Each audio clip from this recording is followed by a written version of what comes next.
هقول لك النهارده على خبر نشرته أكبر صحيفة بريطانية وهي الجارديان.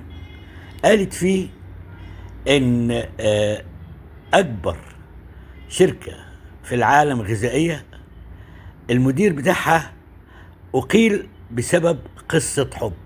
كتبت كده: قصة حب أطاحت برئيس أكبر شركة أغذية في العالم. على فكرة مش الجارديان بس، لا، والوول ستريت ورويترز. قصة قلبت العالم كله. ايه الحكاية؟ هقولها لك بقى من البداية. في شهر سبتمبر اللي فات شركة نسلي، ودي أكبر شركة آه يعني في عالم الأكل، وهي شركة سويسرية وتعتبر من أكبر شركات الأغذية في العالم، موجودة تقريبا في كل بلد، والموظفين بتوعتها بالآلاف. القصة بدأت لما الشركة دي في سبتمبر الماضي من عام تقريبا عملت ترشيحات لمدير تنفيذي جديد.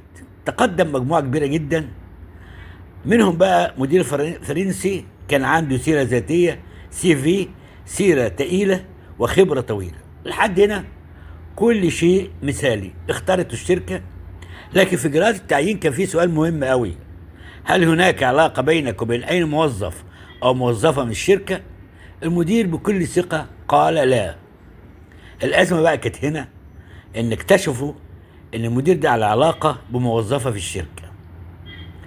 وهنا بقى الشركة نفسها اللي أعلنت بشكل رسمي إن المدير ده أقيل لأن في بينه وبين موظفة علاقة عاطفية.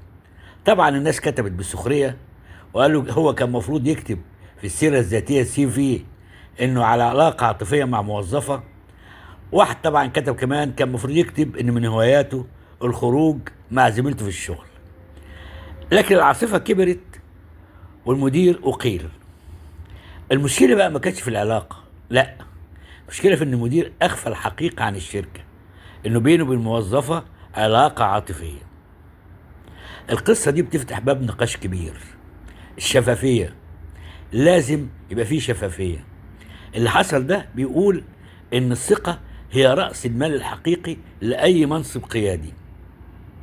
السؤال بقى: هل فعلا كان شركة نسلة عندها حق وان تعتبر ان الكذب خط احمر؟ انا بقول ايه رأيك انت؟ هل انت معايا في الرأي؟ تحياتي، وانا بشكرك ان انت استمعت، وحبيت اقول لك على قصة بتتناولها الصحف العالمية عن علاقة عاطفية بينها وبين مدير اكبر شركة تغذية.